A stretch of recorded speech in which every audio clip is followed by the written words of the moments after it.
All right, my brilliant WAEC, NECO, and JAMB candidates, welcome back. It's your favorite agricultural science teacher. And today, we are digging into a topic that is absolutely critical for your exams, rocks and soil formation. You're going to want to get your notes ready because trust me, by the end of this session, you'll be able to tackle any question the examiners threw at you on this. So here's our game plan for today. It's super straightforward. We're going to start with how soil is actually made, from rock to resource. Then we'll look at the different layers and properties of soil. After that, we'll get our hands dirty with some real exam practice questions. And to finish it all off, I'll give you the key takeaways and exam hacks you need to lock in those top grades. Ready? Let's get started. Okay, now I need you to listen very, very carefully. This topic is what I call a high score. Why? Because questions on soil formation are practically guaranteed to show up in your exams. Examiners just love it. So every single minute you focus right now is a direct investment in the marks you're going to get. Let's master this thing together and bag those points. All right, let's dive right in. I want you to think of soil formation not as some boring topic, but as an incredible story.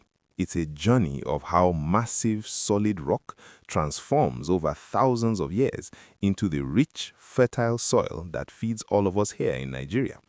Now, every story has a beginning, right? For soil, the story starts with what we call the parent material, and that means rocks. You absolutely have to know these three main types. First up, we have igneous rocks. These are formed from cooled magma. Think of the granite you see around the Jos Plateau. Second, there are sedimentary rocks, which are basically layers of sand and mud getting squashed together over time, like sandstone. And third, we have metamorphic rocks. These are rocks that have been changed or metamorphosed by intense heat and pressure. A good example is limestone turning into marble. So, the big question is, how do these giant rocks become the tiny particles we know as soil? Well, it's all thanks to one main process, and its name is weathering. Weathering is the engine that drives this whole story. It is simply the process that breaks down big rocks into smaller and smaller pieces. Plain and simple. No weathering, no soil. And this weathering happens in a few different ways. On the left, we have physical weathering. Now, think of this like crushing a biscuit. You get smaller crumbs, but it's still biscuit, right? The material hasn't changed. A perfect example is when the sun heats a rock all day and it cools at night, causing it to expand and contract until it cracks. On the other hand, we have chemical weathering. This is different. This doesn't just break the rock, it changes its chemical makeup. It's like how an iron gate rusts and becomes flaky. In rocks, this happens through things like oxidation. And there's a third type too called biological weathering, which is when living things like plant roots force their way into rock cracks and split them wide open. Okay, if there's one thing you write down and memorize from today, it's this. This is the secret recipe for soil, and it's an acronym, chloropty. These are the count them five, factors that control how soil is formed. We have C for climate, O for organisms, R for relief, P for parent material, and T for time. Chloropty. You need to know this inside out for your exams. So, how does this recipe actually work? Well, climate is a huge one. Hot, rainy conditions, like in southern Nigeria, make weathering happen much faster. Organisms, everything from tiny bacteria to massive trees and earthworms, add that rich, dark organic matter we call humus. Relief, which is just the shape of the land, is also key. Soil on a steep hill might be very thin because of erosion, right? But in a flat river valley in Benue, it can be super deep and fertile. The parent material we talked about earlier determines the basic minerals in the soil. And finally, time. You have to remember, good soil isn't made overnight. It can take hundreds, even thousands of years to form. All five of these work together. All right, so after all that weathering, all those chloropty factors doing their thing for centuries, what do we actually end up with? We get the final product, soil. But it's not just a simple pile of brown stuff, no. It's a super complex system with its own layers and properties. So let's dig a little deeper and see what it's all about. You see, if you were to dig a big pit in the ground, you would notice different layers, kind of like a cake. We call this a soil profile, and each layer is called a horizon. Right at the top, you've got the O horizon, that's all the organic stuff like dead leaves and humus. Just below that is the VIP layer for farmers, the A horizon, also known as topsoil. It's usually dark and super fertile. As you go deeper, you hit the B horizon, or subsoil. Then the C horizon, which is basically just weathered, broken up parent rock. And way down at the bottom, you find the R horizon, the solid bedrock where this whole story started. Now, let's talk about the soil's physical properties. First, there's texture. This is all about the mix of sand, silt, and clay particles. You know this from experience, right? Sandy soil feels gritty and water runs right through it, while clay soil is smooth, sticky, and holds water forever. Next is structure. That's about how these particles clump together. Good structure is crumbly and lets plant roots grow easily. And finally, porosity. Think of these as tiny little air pockets in the soil. Those pockets are crucial because they hold the air and water that plants need to survive. Just as important as the physical side is the chemistry of the soil. First off, pH, which tells you if the soil is acidic or alkaline. Most of our crops like maize and yam like it somewhere in the middle. Too acidic and plants can't access the nutrients. Next is a term that sounds complicated but isn't, I promise. Cation exchange capacity, or CEC.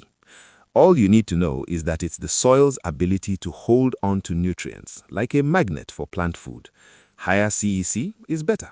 And of course, there's organic matter, that decomposed stuff that makes soil fertile and healthy. It's the life of the soil, really. Okay, you've soaked up all the theory, and you're doing great.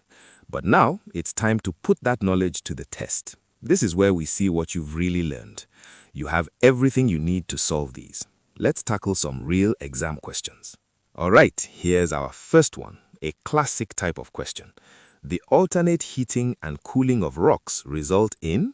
What's the answer? Is it A, sublimation, B, volatility, C, fragmentation, or D, solidification? Take a second to think. Let's walk through it. First step, what are we talking about here?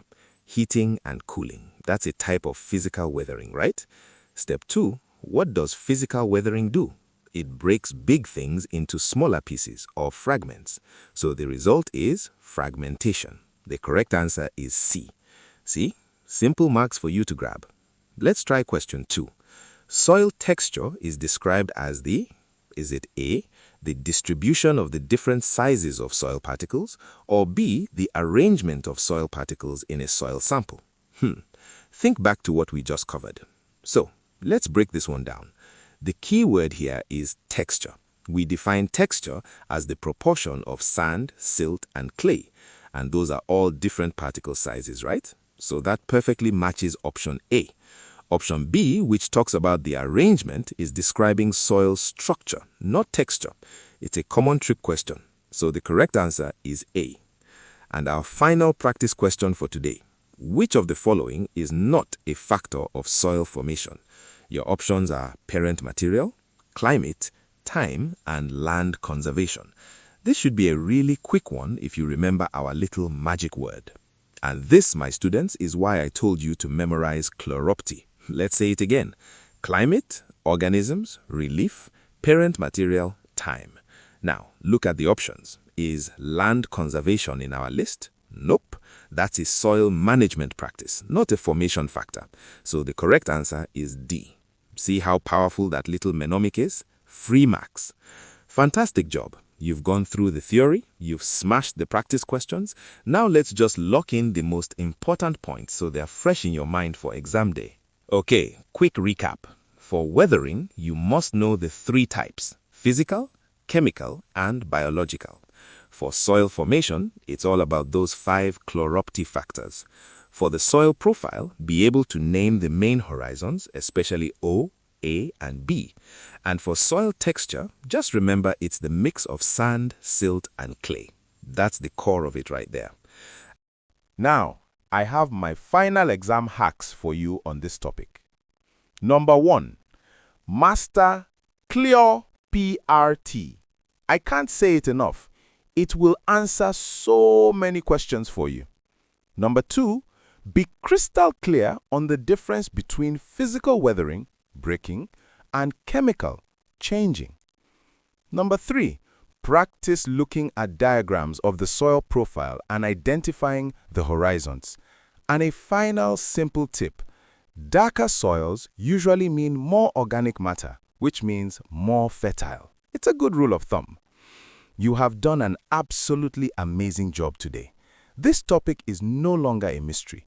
You have the knowledge, you have the tools, and you are ready to answer any question that comes your way. You've got this. Now, if you found this lesson helpful, please do me a favor. Like this video, share it with all your classmates and friends, and please subscribe to our channel so you don't miss the next topic. Also, head over to www.examkp.com for thousands of free practice questions and answers. Let's go smash these exams together.